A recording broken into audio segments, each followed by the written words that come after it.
여러분 안녕하십니까? 6월 22일 굿모닝 MBN 시작합니다. 먼저 오늘의 주요 뉴스입니다. 코로나19가 수도권과 대전을 넘어 광주, 전북 등으로 퍼져나가고 있습니다.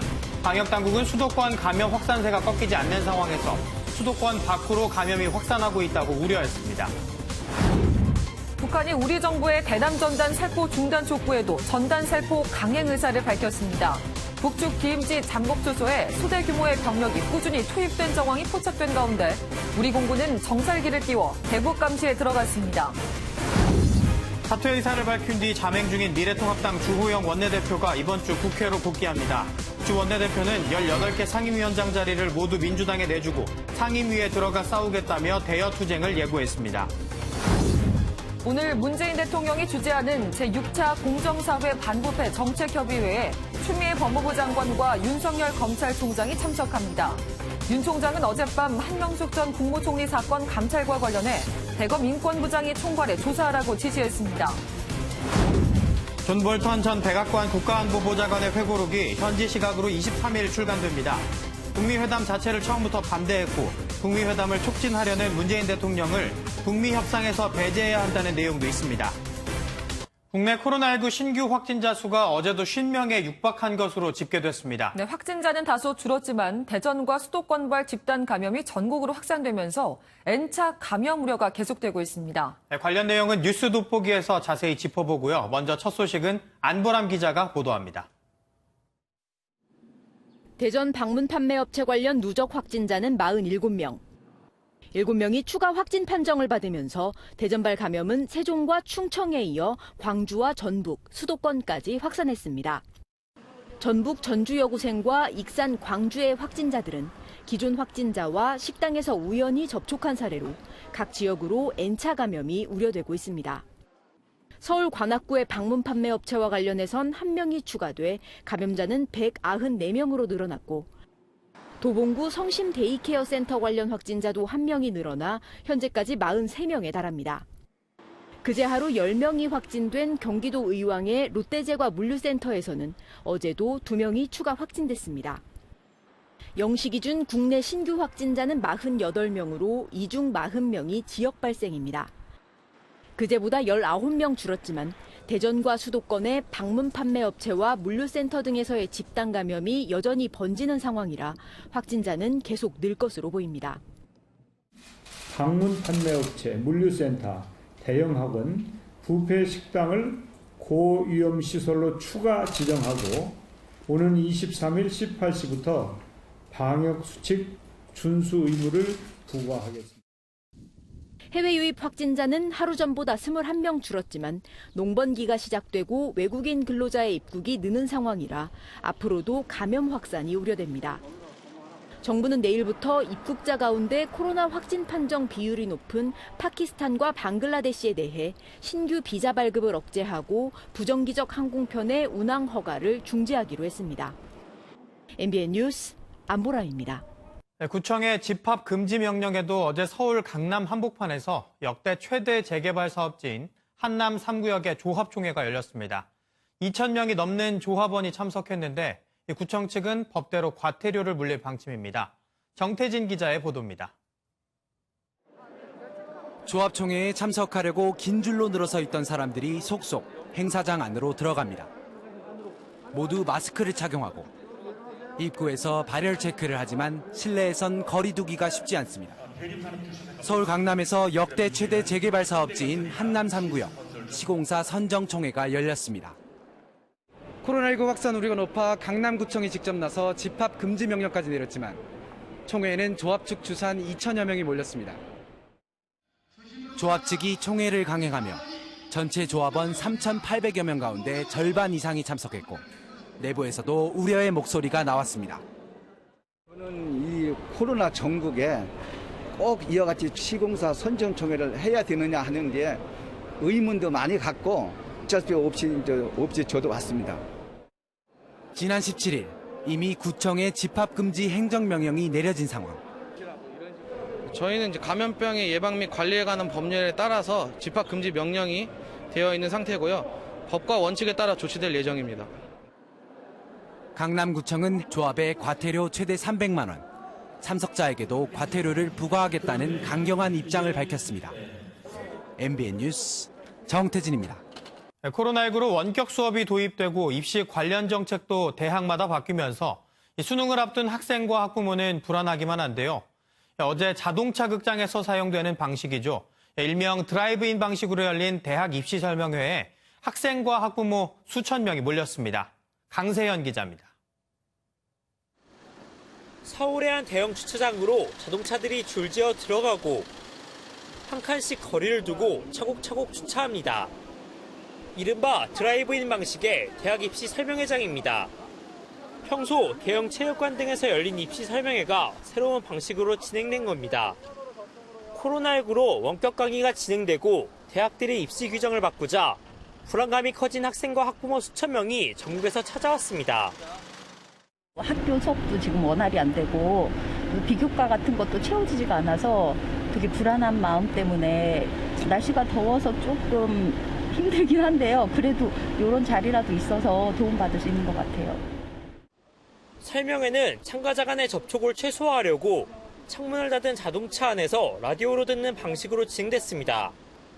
30도를 웃도는 무더위에도 학부모들은 1시간 반 동안 진행된 설명회에 귀를 기울였습니다. 당초 입시 설명회는 한 번 예정돼 있었지만 참가자들이 몰리면서 한 차례 추가로 진행됐습니다. MBN 뉴스 강세현입니다. 코로나19 수도권 감염이 끊이지 않는 가운데 이제는 수도권 밖에서도 감염이 확산하는 추세입니다. 이렇게 감염 경로를 알 수 없는 또 깜깜이 환자도 늘고 있는데요. 사회부 윤지원 기자와 더 자세한 이야기 나눠보겠습니다. 안녕하세요. 네, 먼저 이 2차 대유행이 다시 오는 것 아니냐 이런 우려가 계속해서 나오고 있습니다. 지금 상황이 어떻습니까? 네, 코로나19 확산세가 수도권을 넘어 비수도권으로 확산하고 있습니다. 네. 비수도권 신규 확진자 수가 75일 만에 최대폭으로 증가했는데요. 어제 오전 0시 기준 신규 확진자는 48명입니다. 이 중 비수도권 확진자는 16명으로 지난 4월 7일 이후 가장 많습니다.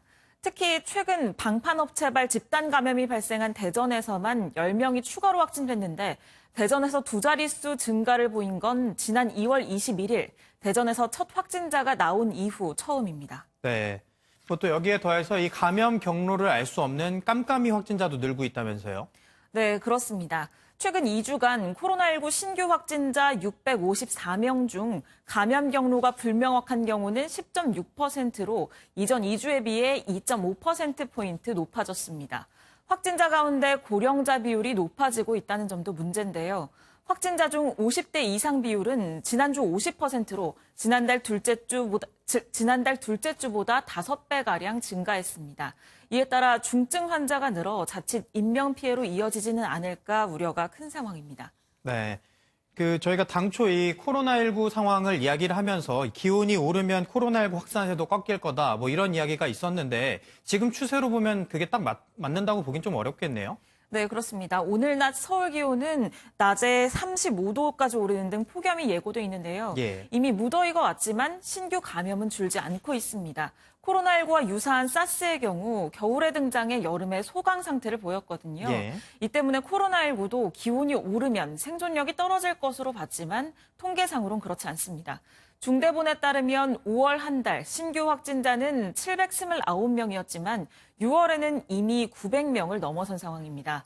방심하는 사이 또다시 전국적인 대유행이 일어날 수 있다는 우려가 나오는 이유입니다. 네. 그런데 이렇게 코로나19의 지속적 확산에도 수도권 주민들의 이 주말 이동량이 다시 증가하고 있다면서요. 네, 사회적 거리 두기가 제대로 지켜지지 않고 있는 건데요. 예. 중대본에 따르면 수도권 방역 강화 조치 시행 이후 세 번째 주말인 지난 6월 13일과 14일 수도권 주민의 이동량은 직전 주말보다 2.3% 증가했습니다. 6월 첫째 주말과 둘째 주말에 미미하게 감소했던 이동량이 셋째 주말에 증가세로 전환된 겁니다. 지난달 28일 수도권 방역 강화 조치가 시행되기 전과 다를 바 없는 수준인데요. 여기에 따라 정부는 사회적 거리 두기에 단계별 조치 사항을 재정비할 방침입니다. 관계 부처 간의 협의, 생활방역위원회의 논의 등을 거쳐 빠른 시일 내에 내용을 구체화하고 국민 여러분께 말씀드리도록 하겠습니다. 은 조만간 발표될 것으로 보입니다. 네. 네, 이렇게 추가 조치가 나오기 전까지는 사회적 거리 두기와 마스크 착용 같은 이 생활 방역 수칙 철저히 지켜야겠습니다. 지금까지 사회부 윤지원 기자였습니다. 고맙습니다. 북한은 우리 통일부가 대남 전단 살포를 중단하라고 촉구한 것에 대해서 삐라 살포 계획을 변경할 계획이 없다고 강조했습니다. 우리 군이 진행 중인 해상 사격 훈련에 대해서는 함부로 나서지 말라고 위협의 수위를 높였습니다. 김순철 기자입니다. 북한 노동당 통일전선부는 통일부가 대남 전단 살포 중단을 촉구한 것에 대해 남북 합의는 이미 휴지장이 됐다고 비판했습니다. 통전부는 대변인 담화를 통해 이미 다 깨진 남북 관계를 놓고 계획을 변경할 의사가 전혀 없다며 똑같이 당해봐야 북측이 느끼는 혐오감을 알 것이라고 강조했습니다. 죄는 지은 대로 가기 마련입니다. 한번 당해봐야 얼마나 기분이 더러운지 제대로 알 수 있을 것입니다.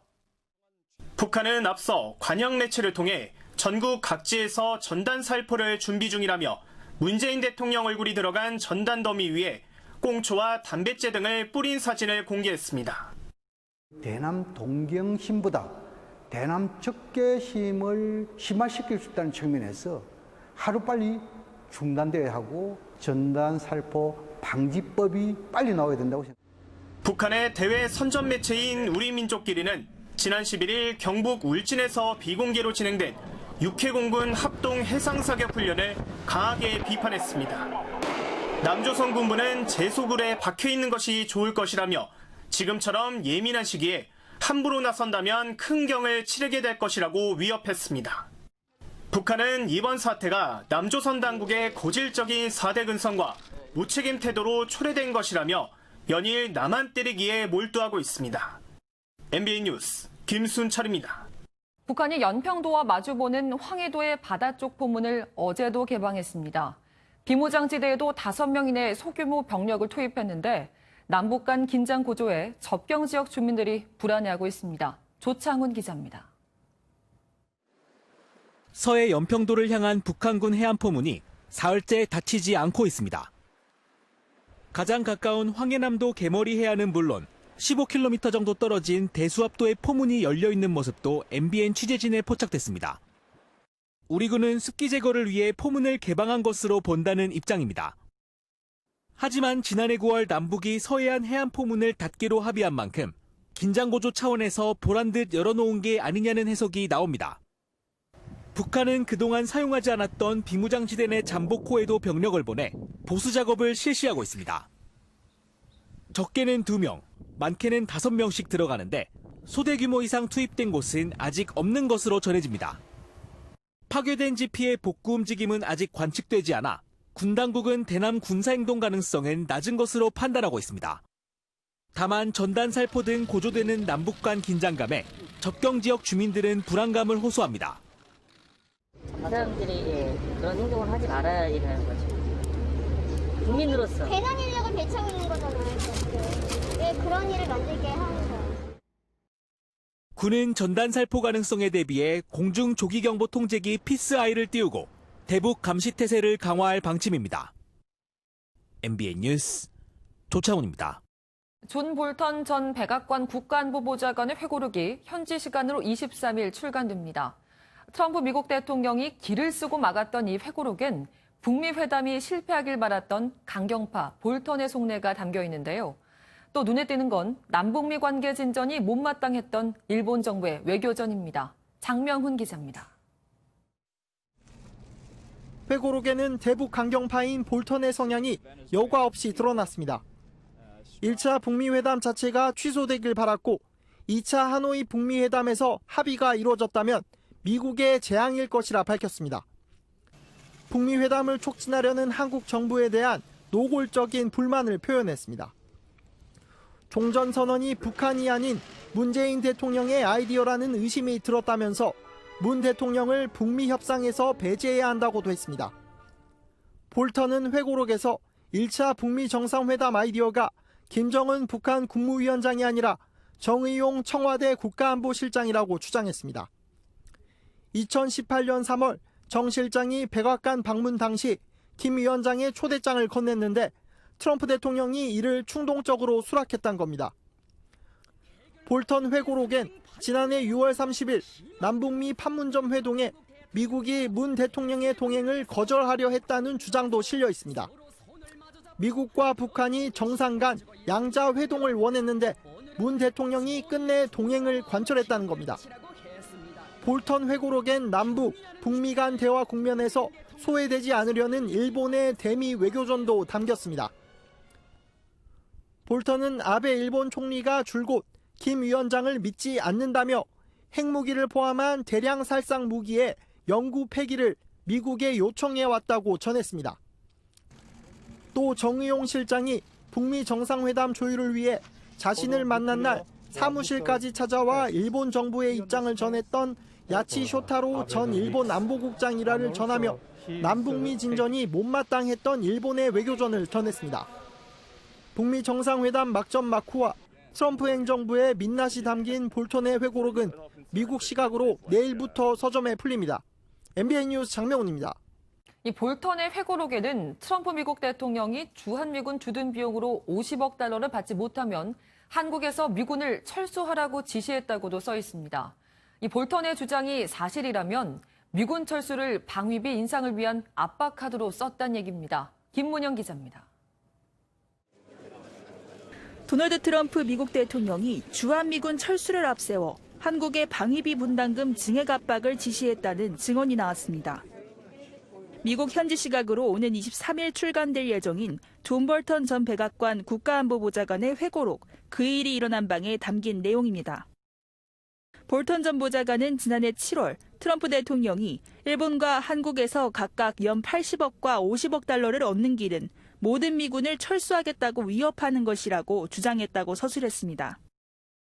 당시 트럼프 대통령이 미국이 한국에서 무역으로 380억 달러를 잃고 있다며 그곳에서 나오자고도 강조했다는 겁니다. 북한의 미사일 발사 소식에도 돈을 요구하기 좋은 타이밍이라며 미사일 때문에 50억 달러를 얻게 될 것이라고 말한 것으로 전해집니다. 트럼프 대통령은 2018년 싱가포르 북미 정상회담 이후 주한미군의 한반도 주둔에 불만을 토로한 것으로 알려졌습니다. 한미연합훈련을 전쟁 연습이라 표현한 뒤 미국이 왜 한국전에 나갔는지, 왜 여전히 한반도에 많은 병력이 배치됐는지 이해 못하겠다며 얼간이가 되지 말자고 요구했다는 겁니다. 한편 볼턴은 책에서 분담금 협상은 전적으로 미국의 의지에 달린 구조라고 설명했습니다. 볼턴은 비용 분담 문제와 관련해 미 국방부의 창의적인 회계 기술을 적용하면 어떤 액수든 정당화할 수 있다고 언급했습니다. MBN 뉴스 김문영입니다. 윤석열 검찰총장이 한명숙 전 국무총리 관련 사건을 대검 인권부가 총괄 조사하라고 지시했습니다. 앞서 총괄 부서로 대검 감찰부를 지목한 추미애 법무부 장관의 지시와 배치되는 것으로 볼 수 있는데요. 두 사람 오늘 공교롭게도 같은 자리에 참석합니다. 강대엽 기자입니다. 윤석열 검찰총장은 어제 한명숙 전 국무총리의 정치자금법 위반 수사 관련 사건을 대검 인권부장이 총괄해 조사하라고 지시했습니다. 이를 두고 인권부가 아닌 대검 감찰부가 직접 조사할 것을 지시한 추미애 법무부 장관과 정면 충돌하는 것 아니냐는 해석이 나왔습니다. 감찰 사안인 것이지 그것이 마치 인권 문제인 것처럼 문제를 변질시켜서 인권감독관실로 이첩한 대검의 조치는 바람직하지 않다. 이에 대해 대검 측은 윤 총장 지시가 추 장관의 지휘와 어긋나는 게 아니라고 설명했습니다. 대검 인권부가 총괄 조사하지만 감찰부에서도 참고인 조사를 하면서 서로 필요한 자료를 공유하겠다는 겁니다. 하지만 추 장관이 이번 윤 총장의 지시를 반기로 해석할 경우 두 사람 간 갈등은 증폭될 수 있다는 우려도 나오고 있습니다.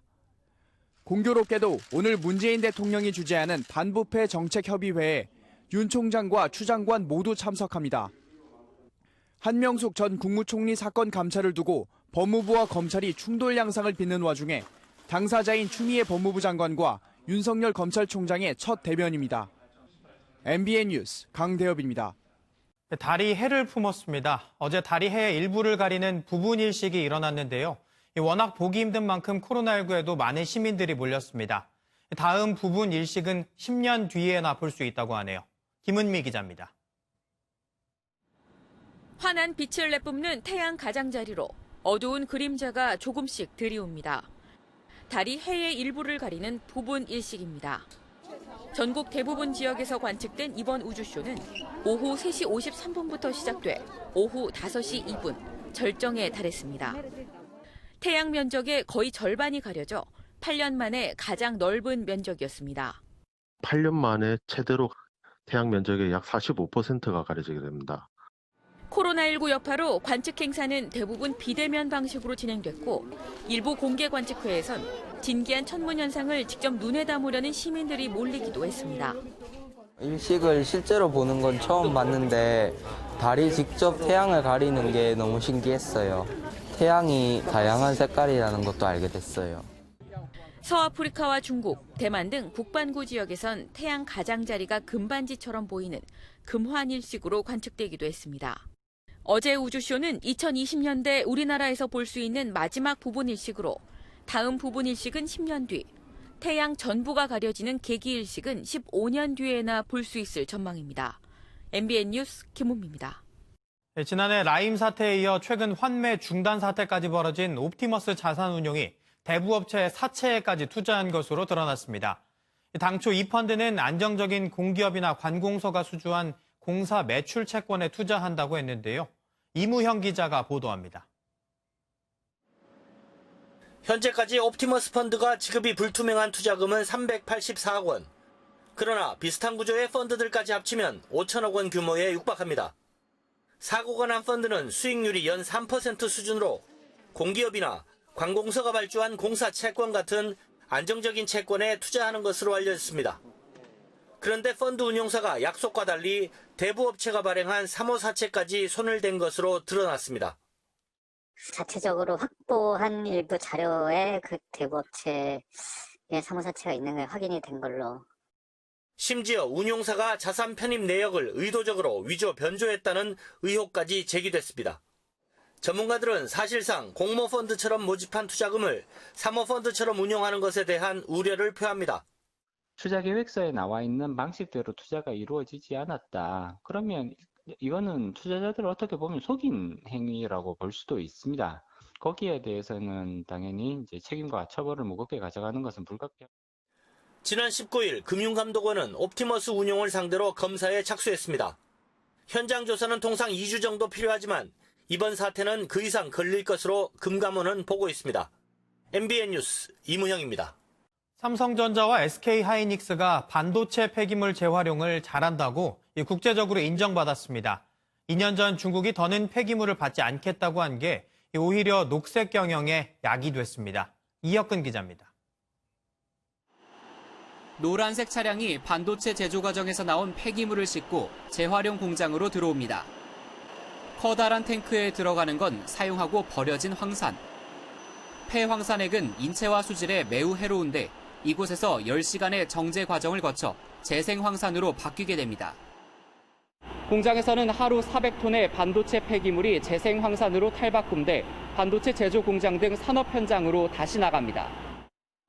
삼성전자와 SK하이닉스는 최근 이 같은 폐기물 재활용 부문에서 국제 인증을 받았습니다.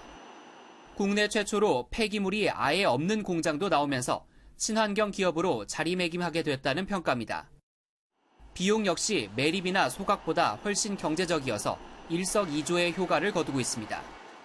장기적 관점에서 봤었을 때는 매립과 소각을 줄일 수 있게 되어서 회사의 이익에도 크게 기여를 할 수 있게 됩니다. 삼성전자와 SK하이닉스가 처음부터 폐기물에 관심을 가졌던 건 아닙니다. 폐기물을 처리해왔던 중국이 2년 전 수입을 거부한 게 역설적으로 녹색 경영을 추진하는 계기가 됐습니다. 친환경은 이제 선택이 아닌 필수. 국내 반도체 투톱의 환경 보호를 위한 노력이 매출 증가로도 이어질지 관심이 쏠리고 있습니다. MBN 뉴스 이혁근입니다. 1인 가구가 늘고 코로나19로 모임을 꺼리면서 1인용 제품 수요가 갈수록 늘고 있습니다. 소소하면서도 편리한 걸 추구하는 이들의 특성에 맞게 과일 바구니가 아닌 컵 과일을, 꽃다발이 아닌 꽃 몇 송이를 정기적으로 배달해주는 서비스가 인기입니다. 신용식 기자입니다. 씻은 과일을 먹기 좋게 한입 크기로 자릅니다. 수박부터 메론, 파인애플까지 골고루 조금씩 컵에 담아 포장합니다. 보관이나 뒤처리 때문에 과일 소비를 꺼리는 1인 가구를 겨냥해 출시한 컵과일입니다. 애초 과일 바구니 배달로 시작했지만 이제는 전체 주문의 80%가 컵과일일 정도로 반응이 좋습니다. 혼자 사는 사람들이 과일을 사 먹기 어렵잖아요. 직접 사러 가지 않아도 되고 껍데기를 버리지 않아도 돼서 좋은 것 같아요. 소소하지만 확실한 행복, 소확행을 중시하는 젊은 세대를 중심으로 꽃 정기 배송도 인기. 매주 나에게 주는 선물로 5-6송이 부담 없는 꽃다발을 받아보는 겁니다. 원하는 곳으로 편하게 꽃을 받아보실 수가 있고 다루기 쉬운 꽃들 위주로 저희가 아주 구성을 하고 있기 때문에 식품도 1인용이 대세. 10가구 중 3가구가 1인 가구인데다 코로나19 여파로 나홀로 식사족이 증가했기 때문입니다. 항상 남아서 얼리던 피자도 1인용으로, 과일은 소분해서, 치킨도 작은 닭으로, 유통업계가 혼족을 잡기 위해 편리함과 기발함으로 무장한 1인용 제품을 잇따라 출시하고 있습니다. MBN 뉴스 신용식입니다. 트럼프 미국 대통령이 코로나19 확산 우려에도 대규모 대선 유세를 강행했습니다. 미국 내 코로나19 확산세가 2달 만에 최고치를 기록했는데도 신경 쓰지 않은 건데 여기에 인종차별 발언까지 더해 구설에 올랐습니다. 신재우 기자입니다. 코로나19 여파로 약 석 달 만에 재개된 트럼프 대통령의 대선 유세. 트럼프 캠프에서 6명의 확진자가 나오고 미국 내 신규 확진자가 2달 만에 최고치를 기록했지만 떨어지는 지지율을 의식한 듯 대규모 유세를 강행했습니다. 하지만 대통령은 물론 지지자 중에서도 마스크를 쓴 사람들은 거의 보이지 않고 사회적 거리두기도 이뤄지지 않습니다. 오히려 검진이 많은 탓에 세계에서 확진자가 가장 많이 나왔다며 검사 속도를 늦출 것이라고 목소리를 높였습니다. When you do testing to that extent, you're going to find more people, you're going to find more cases. So I said to my people, slow the testing down, please. 감염 확산을 중국 탓으로 돌리면서 중국의 쿵우에 빗댄 인종차별성 발언까지 서슴지 않았습니다. It's a disease, without question, has more names than any disease in history. I can name Kung Flu. 이번 유세에 100만 명이 참가 신청을 했다던 트럼프 대통령의 호언장담과는 달리 19,000석 규모의 체육관은 3분의 2만 채워졌습니다. MBN 뉴스 신재우입니다. 인블리 등 유명 온라인 쇼핑몰에 대한 상품에 불만이 있는 후기는 게시판 하단으로 내리고 좋은 후기만 위로 올리다 공정위에 적발됐습니다.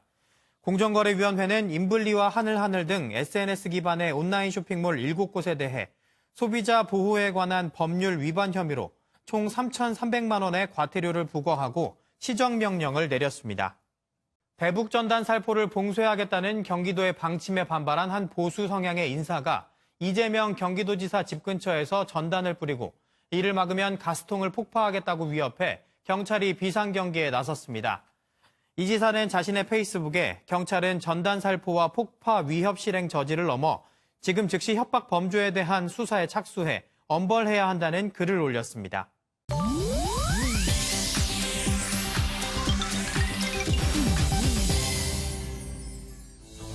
인터넷에선 어떤 소식들이 화제일까요? 인터넷 와글와글입니다. 이라크에서 특이한 모양의 구름이 하늘을 뒤덮는 이색적인 장면이 포착됐습니다.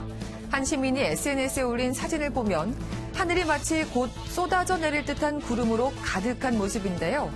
게다가 거품이 뭉쳐져 있는 것 같기도 하고 포도알이 박힌 것 같기도 한 구름 모양도 눈길을 끕니다.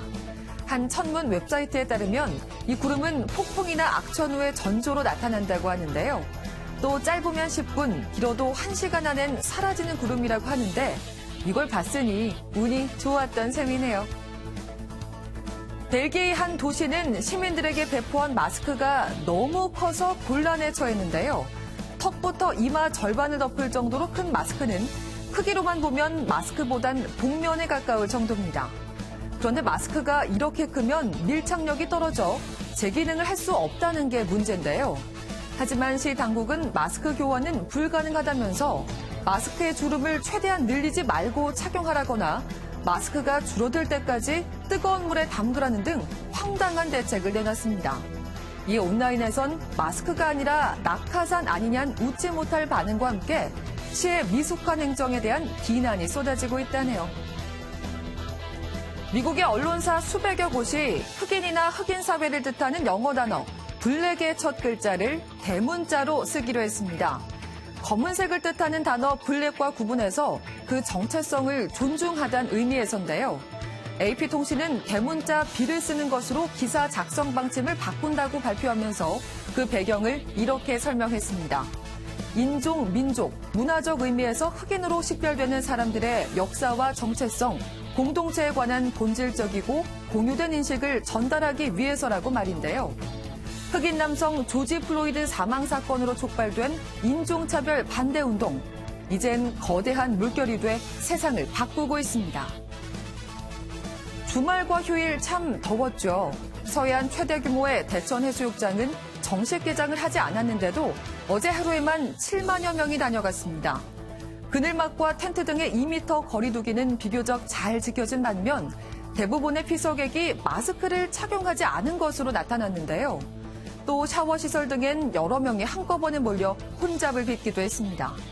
보령시는 다음 달 4일 정식으로 해수욕장 문을 열면서 피서객 전원을 대상으로 입장 전 발열 체크를 의무화하는 등 체계적인 대응에 나설 계획인데요. 하지만 모두의 동참 없이 방역은 완성되지 않습니다. 더 큰 자유를 위해서 마스크 착용 등 조금의 불편함은 잘 견뎌내야겠죠. 인터넷 와그라글이었습니다. 산속에서 맑은 공기를 마시며 하는 명상과 운동, 그 효과에 실제 프로그램으로도 많이 마련돼 있는데요. 그렇다면 히말라야 산맥에서 하는 요가는 어떨까요? 해발 5,300m의 새하얀 설원. 저 멀리 그림 같은 풍경이 펼쳐진 히말라야 산맥 한가운데에서 군인들이 요가를 하고 있습니다. 어려운 자세에도 흐트러짐 하나 없는데요. 이번엔 푸릇푸릇한 초원 위에서 수도승들이 요가를 배우고 있군요. 지난 21일 세계 요가의 날을 맞아 히말라야 산맥을 지키는 인도 군인들과 티베트의 수도승들이 2m의 거리 두기를 지키며 단체로 요가 수행에 나섰습니다. 보고도 믿기 어려운 절경에서 하는 요가에 몸과 마음 모두 깨끗이 정화될 것만 같네요. 가끔 주차장에서 길고양이가 발견됐다는 얘기는 들어보셨을 텐데요. 같은 고양이과이긴 해도 이 친구가 나타나면 상황은 전혀 달라집니다. 어스름이 깔린 미국 샌프란시스코의 한 거리. 주차장에서 뭔가 어슬렁어슬렁 배회하고 있는데요. 고양이라고 하기엔 좀 큰 것 같죠? 이 낯선 손님의 정체는 야생 암사자였습니다. 아마 먹이를 찾아 이곳까지 오게 된 걸로 보이는데요. 도심 한복판에 야생사자가 나타나면서 이 일대는 한바탕 난리가 났습니다. 이튿날 수십 명이 동원된 포획작전으로 암사자의 나들이는 막을 내렸다고 하네요. 이번엔 코로나19 속에서 골프를 즐기는 새로운 방법을 소개합니다. 말 한마디 없이도 골퍼를 그림자처럼 따라다니는 이것이 요즘 인기라네요. 이곳은 미국의 한 골프장인데요. 볼을 향해 걸어가는 골퍼 뒤를 캐디백이 졸졸 따라가고 있습니다. 바로 로봇 캐디인데요. 리모컨만 휴대하면 일정 거리를 유지하면서 자동으로 따라다닌다고 합니다. 소형 냉장고와 휴대전화 충전기도 탑재하고 있다니 훌륭한데요. 물론 사람 캐디처럼 말동무가 되거나 잃어버린 골프공을 함께 찾을 순 없어서 여전히 기존의 캐디를 선호하는 이들도 있다고 하네요. 한 주의 시작 월요일부터 더위 대비를 잘해주셔야겠습니다. 주말보다 기온이 더 올라서 덥겠습니다. 지금 지도에서 보이는 검은색으로 표시된 부분은 35도를 넘는 곳입니다. 오늘 서울과 세종의 낮 기온 35도, 춘천과 정선은 36도까지 치솟으면서 불볕더위가 기승을 부리겠습니다. 따라서 지금 중부와 경북 내륙을 중심으로는 폭염주의보가 내려져 있는데요. 이 특보구역이 점차 확대될 가능성이 있겠습니다. 이 더위에 마스크까지 끼려니 답답함이 앞서죠. 방역 효과는 보건용 마스크가 더 크겠지만 마스크의 종류보다는 꾸준히 정확하게 착용해야 한다는 점 잊지 마시고요. 낮 동안 장시간 외출은 피하시는 것이 좋겠습니다. 지금 보이진 않지만 전북 내륙에서는 안개가 끼어 있습니다. 이 안개는 점차 거치겠고요. 전국이 종일 맑겠습니다. 한편 오후부터 밤 사이엔 영서 남부와 충북 북부, 경북 북부 내륙에서는 천둥, 번개를 동반한 소나기가 지나겠습니다. 양은 5에서 20mm 정도가 되겠습니다. 이 시각 기온 보시면 서울은 22.9도로 시작하고 있습니다. 한낮에는 서울 35도, 청주와 대전, 전주 34도까지 오르겠습니다. 자외선이 강하겠습니다.